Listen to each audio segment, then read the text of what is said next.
Welcome, golf fans, pursuers of knowledge and the almighty dollar. This is your golf guru bringing you the 2023 Fortinet Championship. This is going to be my preview show. I'm going to give you my picks for DFS, and also I'm going to talk about my betting card. First and foremost, thank you for stopping by and checking me out. And if you're a sicko like me and still going to be playing some golf while you're also doing the football fantasy, welcome. Of course, this is the kickoff to the new fall swing that's a little new to us, right? I mean, it used to get some decent names, but this is going to be a pretty rough showing when you got guys that, of course, missed the FedEx Cup playoffs, like Mr. Akshay Bhatia up here, and guys that are trying to earn better status for the upcoming 2024 season. So with all that said, let's go and talk a little golf. All right, so real quick, it seems like it's been forever, but it's only been actually, whatever, a couple weeks that we kind of wrapped up the FedEx Cup playoffs, and we ended on a very, very high note. It was a rough beginning of the 2023 season from a betting side, but I actually hit and went back to back to back to back. Not sure if I did that right, but we won 4 outright bets in a row. The best, of course, being when Lucas finally got his win at 110 to 1. Of course, I picked him also for the John Deere. We won that a couple years ago. But that was the best hit that I had towards the end. And then we hit him again at the St. Jude to kick off the FedEx Cup playoffs. I got him at 50 to 1. And then I was all over Victor, showing the game that we saw even at the FedEx St. Jude. He was really coming into form. And we hit him 17 to 1. That was with a little boost on there, but to win the BMW Championship. And then again, I got him at 7 to 1 to win the Tour Championship, hits the FedEx playoffs. So that one, 7 to 1 there was, I had to bet quite a bit of cash, but I only made like 3 or 4 bets. And so it still paid off pretty well. But overall, it was a great end to the season from a betting perspective, and also from a DFS, it was fine. But really from a betting, because it did start off pretty rough with Scheffler and Rahm winning a lot of the early events all the way up to like the Masters. And of course, their odds were just trash and was not going to bet. But with, someone could say, well, hey, you typically don't bet 20 to 1 or less. But when you get in these smaller fields, it really tightens up the ability. Of course, with the Tour Championship, as I stated, it's going to be, typically guys that are at the very top because you start out with that staggered lead. But then again, Scheffler just fell apart and again, still cannot putt, which pretty good segue to then discuss the Ryder Cup. So a lot of you asked, will I be putting out a Ryder Cup show? Let me see what they're going to do on Draftkings. Right now, I don't see anything on there, but they usually do something, some kind of format. But I just wanted to talk briefly about this. I mean, it's a little old news now, but of course, we got the captain's picks that came out over like a week ago now, I guess. And, it was kind of the Tiger Woods, Jupiter, Florida club where, you got Justin Thomas in there, Spieth. Of course, you got Ricky, you got Sammy, but a lot of these guys all have been playing pretty bad golf. I mean, Ricky Fowler even has kind of fallen to the wayside since his win at the Rocket Mortgage.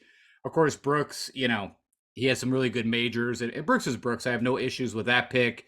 But I mean, come on, Justin Thomas, I think, off the top of my head, last 6 tournaments, missed at least 3 or 4 cuts, still cannot putt to save his life. He is playing here at the Fortinet Championship, so we'll get to see him any better. Either Jordan Spieth, I think his game has not been that great. Kyle Morikawa, not a win all year. And where I'm going with all that, of course, is Keegan Bradley got snubbed. Of course, he won the Zozo. He won an elevated event, or now I forgot what we call it, a signature event.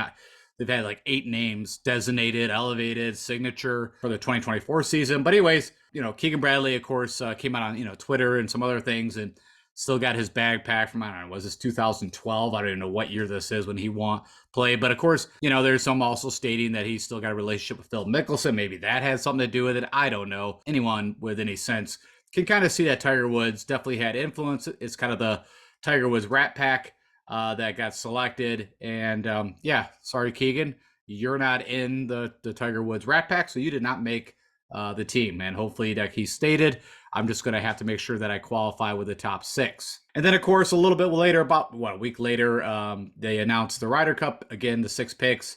And, the only shocker here, of course, was Ludwig Aberg won, what was it, the Omega Masters, which then, that was like I don't know, again, time frames, I'm totally lost, but seems like a week ago, which then elevated him. Of course, also Nicola Horgard. Kind of scratch your head a little bit because Adrian Barak, he got snubbed. And of course, we all know he won the Italian Open here earlier this year at Marco Simone, where the actual event is going to be played. So I think, again, on that side, there was one, people that probably scratched their head on that. And then if you didn't see, which, again, we were all, at least I was, football focused, but there was the Irish Open that was played at the K Club. Someone asked me even, hey, can you give me a comp course for the K Club? Again, guys, I watch the European golf side like very, very little. The only thing I do is like, we'll keep an eye on it to see who's in good form over there as they come across and play tournaments here. Or flip side, funny enough, I did see somewhere Billy Horschel was up in the lead on Sunday. I don't see him anywhere here. But Vincent Norman, who won the, what was it, the Barbasol here not too long ago, which again is kind of out of sight, out of mind because it's an alternate tournament, shot a 65 7 under to actually win this thing. And I know going into it that I'm pretty sure Rory was right there, up there, also tied for the lead on Sunday, and he shot 2 over, so kind of fell apart. But Shane Lowry had a good showing, of course, in his home country, and which bears well for the Ryder Cup.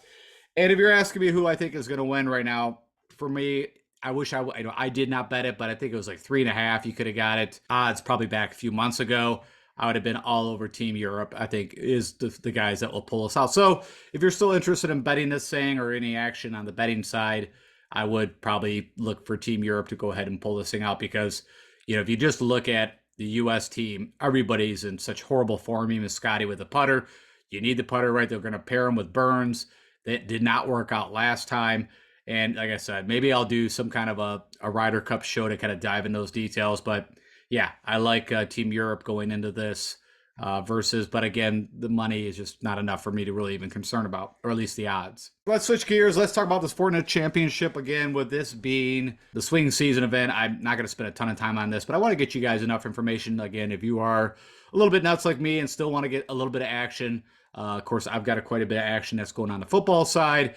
I did do just a best ball kind of show, but again, I am kind of looking through a good way to bring you information and kind of leveraging PFF that I use quite a bit. I think there is some things there that you, from a tool side, that, does help. I can show you some optimizations. I can show you the wide receiver cornerback matchups. So I'm thinking about putting something together for you guys going forward here on the football side. They are, of course, heading to Napa, California, wine country. This usually was always an event that you would get some of the better names that want to just go up and have a boondoggle with their wife or friends.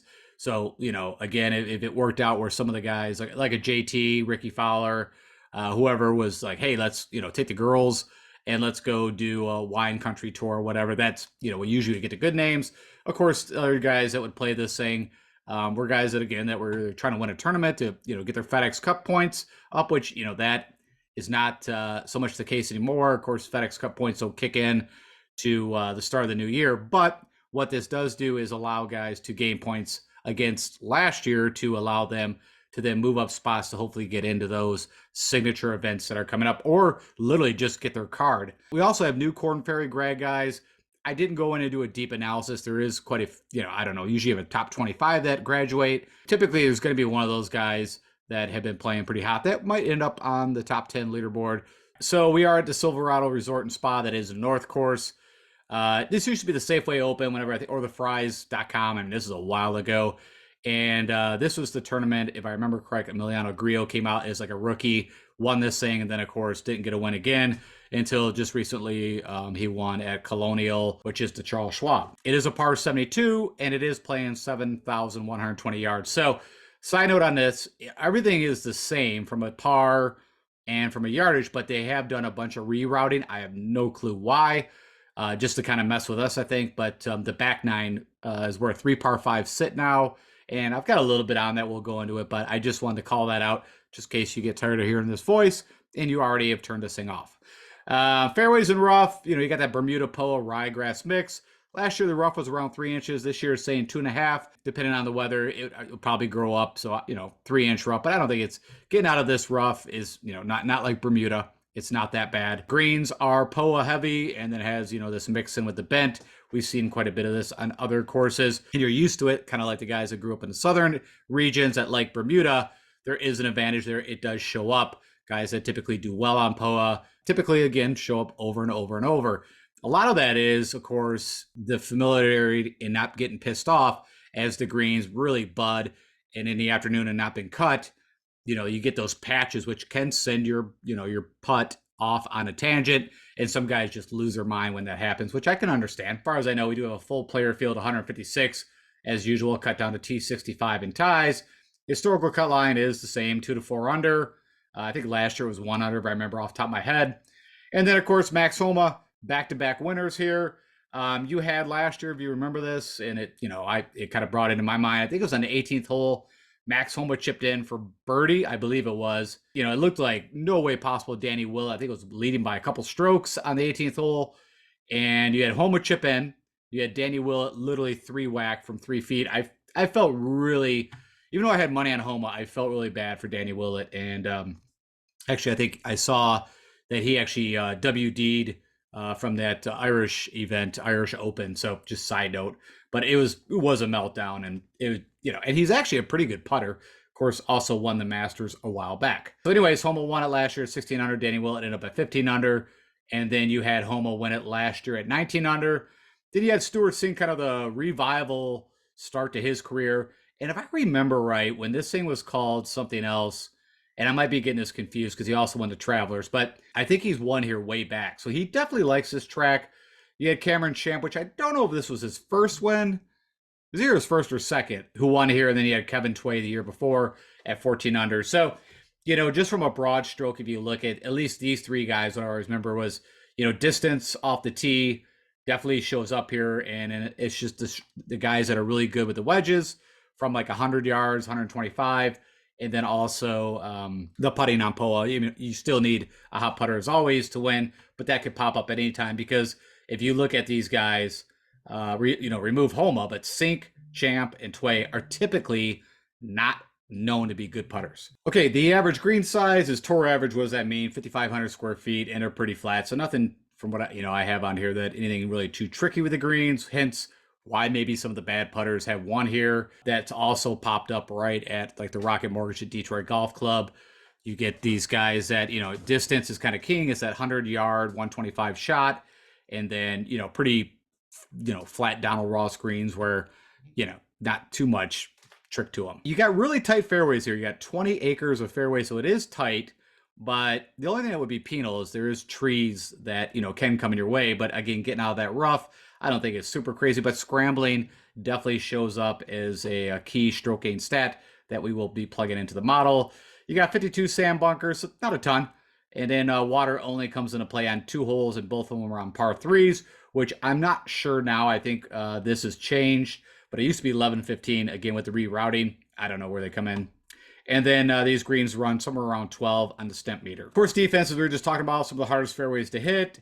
Only, less than 50% hit them in 2021. Yep, it's an older traditional course, narrow tree line. Where they do have the little bit of bunkers are well placed, and they are deep bunkers around the green, so you need a little bit of green game.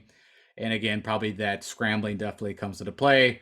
And smaller greens that firm up in the afternoon and into the weekend. So what that actually, I think all this right here is, if you are doing showdown, typically when you're on these POA greens, for multiple reasons, if you get guys in the morning, you get the best greens. And as I mentioned, as the day goes on, these greens, the POA starts to bud.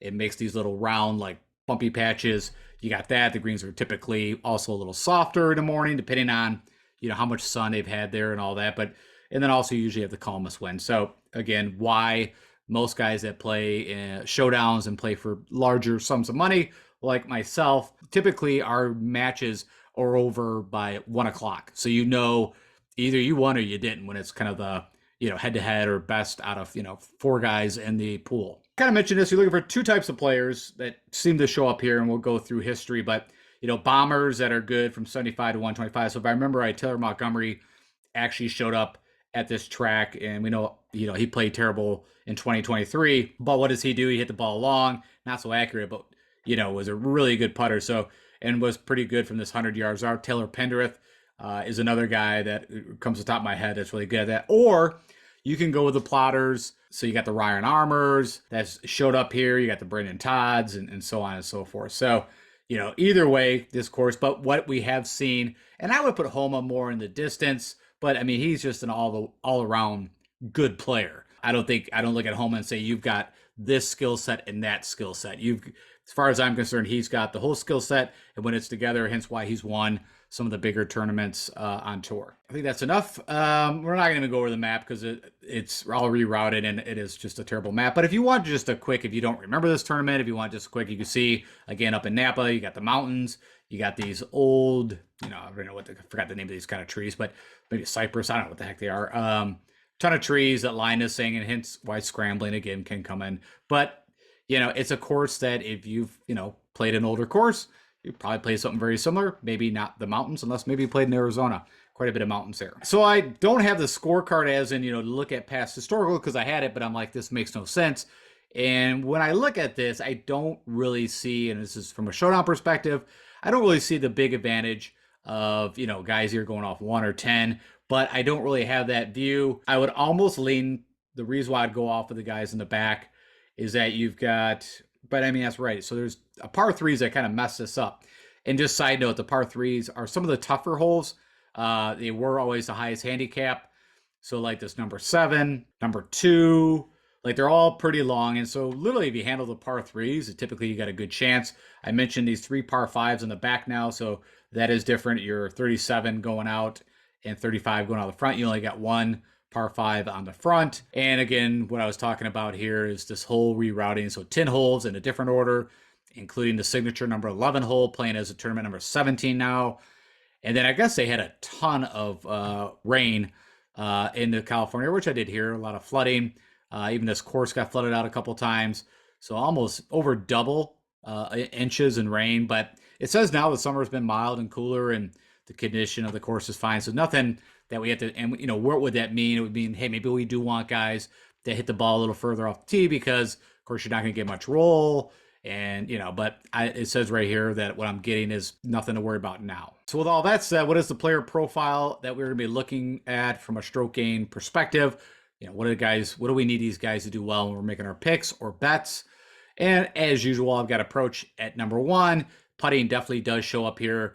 And I've had this kind of mixed around. I've had driving distance with, fairways and reg. I'm leaning more towards, say, more of the strategic plotter guys. I think we have more of those in the field. So what is good drives? Again, this is, if you've not been with me for a while, it's guys that typically either hit the fairway or the first cut and then hit the green on approach. And then I'm also doubling down and add with fairways and reg. Scrambling, again, the last 2 winners, it showed up as one of their top stroke gain things. So I'm putting that in there.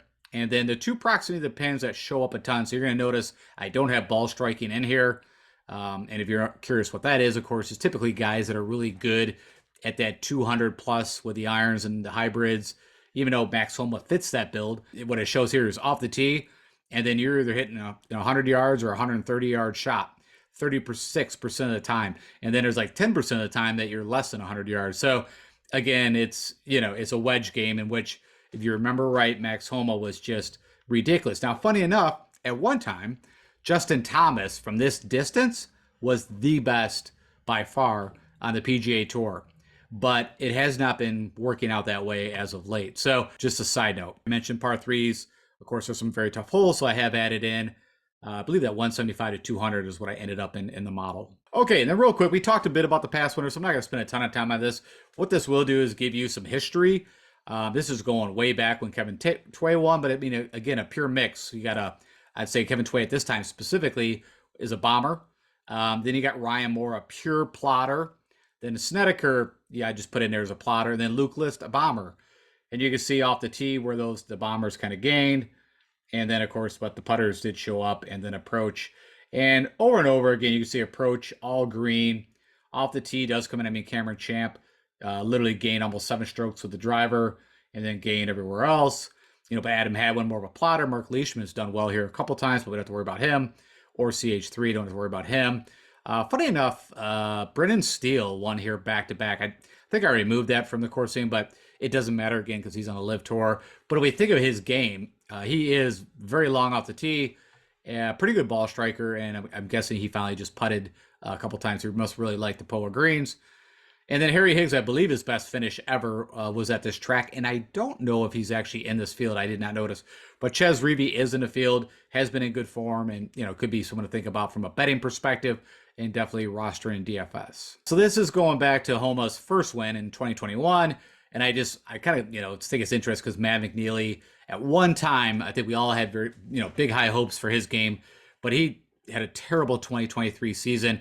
It kind of mimicked, as I stated early on in the year, I was watching this trend with Matt McNeely and also Taylor Montgomery, where those guys were just disastrous, except they were gaining like 10 strokes with the putter. And as I said, that is unsustainable. I mean, there's no way you're going to keep that kind of putting up, and it caught up with them. But at one time, Matt McNeely would have been a perfect fit because, of course, California typically putted very well in Poland, but back then he was still, the guy's got distance off the tee. He's doing some of the irons, but I don't know what happened if he got an injury. I don't know, but his game went south hard. Of course, Mito went to about, we got a lot of live guys here. CT Pan is in the field. Funny enough, I would have loved to play or bet Patrick Rogers, but I did not notice him in the field. And of course, Homa is coming back again to win, which I think he would be one of the, maybe Tiger, maybe did it at like Bridgestone, won back to back to back, 3 times in a row, but that's the only one I can think off the top of my head. Okay, and then we look at Homa last year. Of course, I mentioned the Danny Willett. Fall apart there's Taylor Montgomery. Again, gained 11 strokes with the putter, lost off the tee, barely did anything else. I mean, and that was kind of what it ended. Justin Lauer over this whole year just is a really good putter, side note. Of course, Benoit would fit into your ball striker. Ricky Fowler, I really don't remember what his game was exactly at this time. If I remember right, he was hitting the ball really well off the tee. Pretty good with the irons. It was the putter, I think, at the time that was kind of holding him back. And then, of course, that all started working out. Nick Taylor, of course, won the RBC this year. Sahith Theegala, which he is in the field. And a little bit with Akshay, I put those guys together a little bit on their game. I wouldn't think this is a good fit for him because he can get pretty wild with the driver, but so can Akshay at times. So, I guess it's, if you want to just go on a scoring perspective, then there you go. But also, he gained almost 5 strokes with the putter on these. There's Brendan Todd, I mentioned, Harris English, and Davis Thompson, who I believe is in the field. Same with Brendan Todd. And again, what we're looking at here is just with it, stroke gain data. So again, gaining off the tee, showed up except for Taylor.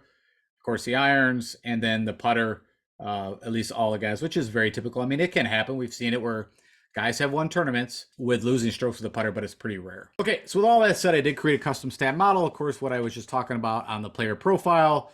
And what I ended up with is good drives weighted at 20%, approach at 30%, putting at 10%, those longer par 3s at 5%, and those 2 proximity to the pins, 10 and 5, scrambling at 5, fairways gained at 10, and birdies at 5. So if you are curious who the top 15 players are in this field, that is a bit rough, over the last 24 rounds of golf or 6 tournaments they played. Now you got to remember, some of these guys did not make the FedEx Cup playoffs.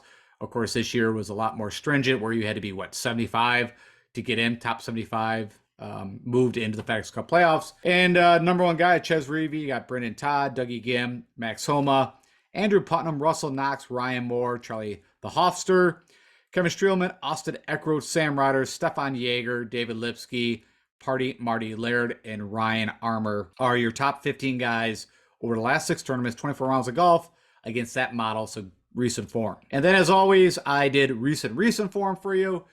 And amazing enough, I was a little shocked. I knew Jason Duffner was playing pretty decent golf, and he changed his putter and has been putting a little bit. Actually comes up number 1, and I literally had to verify that, this when I saw this. But against that model. And then you had Andrew Putnam, Ches Reavie, Sam Ryder, Brendan Todd, Dougie Gim, Knox, Ted Potter Jr. That's a tough one, but he doesn't play a ton of golf. Brian Stewart, Justin Lauer, Ryan Moore, Hoffman, Merritt, Stefan Jaeger, David Lipsky. And then if we go look at historical, who's done well. Now, this one's a little tough. I mean, some of these guys have played this track again, but just take a look. I was put in 24 rounds, but a lot of these guys don't have 24 rounds of golf at Silverado Resort and Spa. But if you want to look at Brendan Todd, it looks like he must have missed if I get that right, if I do my math, somewhere he missed a cut within there. But other than that, he's done really well here, which really kind of fits back to the good drives narrative, more, leaning a little more towards plotter. But you could definitely make an argument that guys that hit the ball really far off tee have won here.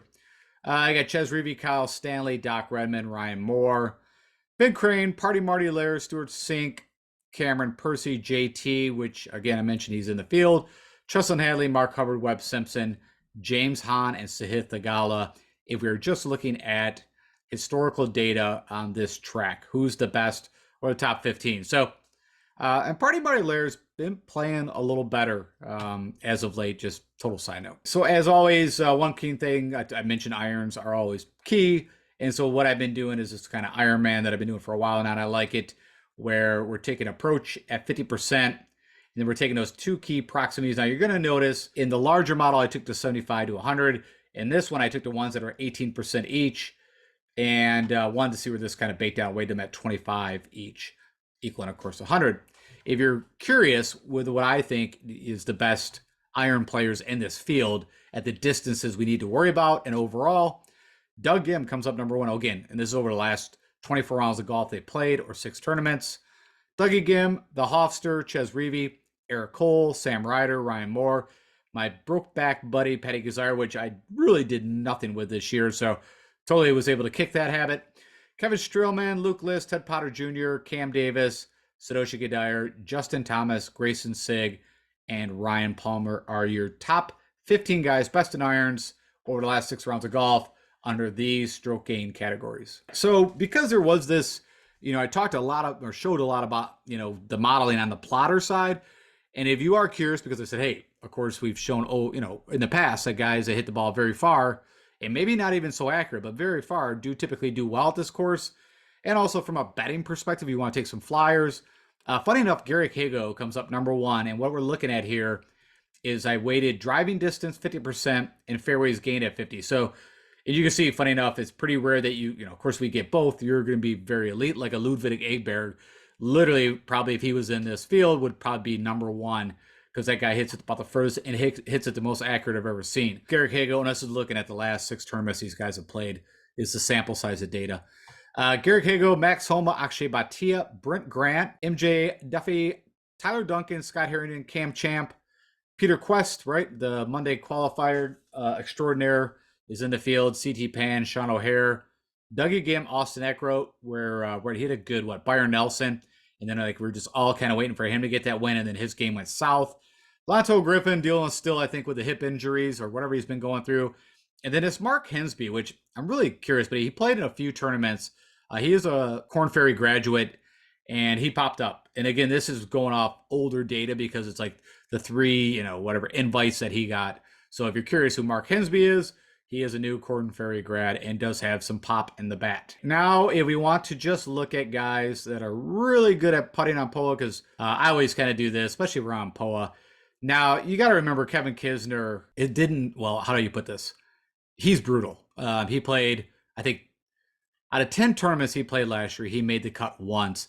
And if the guy out there who tweeted me, I think it was like a year ago, got onto me because I was, not loving on Kevin Kisner, I was just telling him, hey, this is what I see. Now, there was a time and place in certain courses where Kevin Kisner was an amazing pick. And this course would be one of them if we showed any signs of life. But anyways, I just want to point that out because when you see some of these stats, you got to remember it's only pulling up POA courses. In his day, we all know Kevin Kisner was a really good putter, so he ranks number one when he does putt on POA. Now, who knows? Maybe Kevin Kisner over the last couple months, because he even took, I felt like a break. I felt like he kind of just checked out for a bit towards the end of the season. I think even people were talking about playing him. I think he played in the WGC match play, which, we all think typically if you watch golf and know it, that Kevin Kisner was a really good match play. And I think he even got into a President's Cup or something like that, if I remember right. At a time, everybody was clamoring for him to get in a Ryder Cup because of, what we've seen when he does play in match play. Anyways, where I was going with all that is it's been a while since we've seen him. And so who knows? But if we're going off what we saw, at least over the last 10, 12 tournaments he played in, again, he's only made the cut once in those. Spent way too much time on that. Max Homa, Pierre Molinari, we all know is pretty good. Justin Saw, actually, a really good putter, one of the better putters I've seen. Also kind of an interesting play here. Mac Hughes, pretty rough season for him. He won it was a fall event, actually, won Sanderson Farms. And I was kind of expecting him to have a pretty good year because that's a tough course to win on it. It doesn't really even fit Mackenzie Hughes's profile. I was actually really shocked when he won that. It was something that I was not on because it's a very tight, long course, and typically Mackenzie Hughes is not long and not accurate off tee. Of course, I've always said he's kind of a poor man's Cam Smith, really good, around the greens and the putter, but everything else a little suspicious. We got S.H. Kim, Webb Simpson, Bryson Garnett, Taylor Montgomery, Ted Potter Jr., Chesson Hadley, Jimmy Walker, Zach Blair, Lonto Griffin, and Andrew Putnam. Then they are some of the better putters on POA. All right, I slimmed down the comp courses. I was looking at this, what I had from last year, and I had like the Genesis in there because it's POA. I had Torrey Pines, and I'm like, those courses are just, quite a bit different. So I found these three that I really like. I think there's, you can make correlation to Silverado. Of course, you got River Highlands, TPC River Highlands, where they play the Travelers, which, of course, wasn't too long ago. It was right before the FedEx Cup that we saw that it was an elevated event. This year, you have the AT&T Pebble Beach, which I believe they did make that a signature event, which is good because it's a nice kickoff to the year. I really enjoy looking and watching that course. But, man, the field has been brutal over the last few years, and then even the Pro-Am sides. The whole thing just went downhill. So good on them. I'm glad they made it a signature event, so we'll get a good field there. And then, of course, the Rocket Mortgage, where all these courses, kind of fit this mold. The Rocket, I remember, all same greens. They all have that need to be really good at that 125. And if you bomb it off the tee, you can do some damage. With all that said, if you're curious, against those courses, and of course, plugging in Silverado against my model, who fared the best? Plotter, Ryan Armour, number one, Webb Simpson, which, Webb Simpson was also trash like Kevin Kisner this year, to the point he felt so bad he let his caddy go to Cameron Young and Paul Tesori. And so, but he did have a good showing. I believe it was the Wyndham, of course, his kind of home course, won there, named his kid after there. I've talked about that multiple times. Kevin Streelman, also not too bad towards the end of the year. Ches Reavie, got Brendan Todd, Matthew Neesmith, the stroke game model master, where he, one of the best ball strikers from tee to green, is just chipping and putting. He's a disaster. I think he had a chance to win the Valspar a little while ago, and that's like the last time Neesmith really showed up on my mind. Doc Redman, who of course has done well at a couple of these. I mean, he almost won the Rocket Mortgage back when Nate Lashley won. I mean, that's like 3-4 years ago now. He's also showed up, I believe, at AT&T Pebble Beach. Eric Cole, I think it's a perfect fit for him. Brian Stewart, again, Kisner against these courses, but again, that's older data. JT, Kyle Stanley, Party Marty Laird, Mark Hubbard, and the lefty Hammer and Hank Laboda are your top 15 players in this field against these comparable courses, if you are curious. So with all that said, I do have a betting card. Now, hey, I apologize. You guys probably noticed, usually I have pricing from DFS and I have the odds from Draftkings, but I need to get this show out today, and for whatever reason, I am blaming Fantasy National because they just didn't have it up here yet. So sorry, but everything you should be able to work out, and I know the odds. And then from the DFS side, I try to pick guys, of course, that are spread out the best that I think they'll be. But long story short, you're going to see that I'm a little bit nuts. But I'm betting Jason Duffner. These are all outright wins because he's 400 to 1. I got him on PointsBet. You can get him at DraftKings at 300 to 1 because really his game kind of fits this course, and he has been putting, and he's had like a top 25 finish, and I think it was like a 40th. I mean, again, I'm just playing the odds. If you remember right, on PointsBet, they are a little more eager if you have one of these long shots that they're going to have to pay a big chunk of money out if they do win to give you a nice little cash out. And I did this, man, it might have been at the Travelers, and I can't even remember now the guys. Maybe it was Ches Reavie. It was two plotters that I had that they offered me like over $1,000 each on them. And I was like, yep, take it. No way they're going to win this thing. So that's a little bit of the thought process on there. Eric Cole is actually my biggest bet that I have. So many times this guy was due to win. This is a perfect course for him. Of course, things all have to work out, but I believe you could have got him. I didn't bet him this morning when I was doing a couple other bets, these guys. But then I said, you know what? Yep, I'm going to bet him. So 35 to 1 is what he's at right now on PointsBet or on DraftKings. I did get Akshay Bhatia early, and the reason why I'm looking for guys that, maybe are a little more strategic around a course, hit a lot more fairways and greens. But Akshay, of course, won the Barracuda, which is, I'm thinking about this now. Yeah, I believe it's in California. And I always, like I said, I get the Barbasol, which is in Truckee. Maybe I'm wrong, but anyways, I believe it's Poa Greens, and that's at Stableford thing. It doesn't matter. I just like auction. I got him at 60 to 1 early this morning. Those odds have cratered. And I think he's like 35 to 1 now. So do what you want with that. But, 60 to 1, I like out of this field. I was like, yep, give me some Akshay. And then Carson Young, this is a little bit of my own. I just think he's a good talent. And I got him at 130 to 1. I don't know what his odds are now, but I think, he can score quite a bit. So that's my top. And funny enough, like I said, against my model, you could see where these guys ranked out against that over the last 24 rounds. Now on to my picks. Now again, usually if you were new to this first time watching me, I typically do a lot more deeper analysis. I go in and I show a whole different methodology and showing. But like I said, with football and everything I got going on, especially it's the fall swing, and I have no idea how many people are going to actually be giving a crap about the Fortinet or even watching this. But I did still go through and give you guys the guys that I will play from a DFS side. But in the future, when we get out of this fall kind of swing and get back into the regular season, you'll see that there is quite a bit more I show on my picks and methodology. And here's my picks. And so I like Ches Reavie. Of course, I mentioned great form. I was going to bet him, but I have not. I think his odds are like 40 to 1, and it's not good. So it's hard to bet Ches Reavie at that. I know that the field is weaker, but there's other guys that, a little bit higher odds. But again, with everything I've got going on the football side, this is where I've got to kind of like pull back on the golf side a little bit. Brendan Todd, no issues. Definitely play him in DFS. I showed you his history. The course should fit him perfect. Also played some pretty good golf, even towards the end of the year.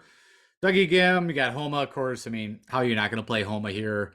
Was playing, again, had a good show. What was it, the BMW I think he made at the FedEx Cup? Actually had some nice golf there. I think he shot like a 10 under, something crazy, so getting him better.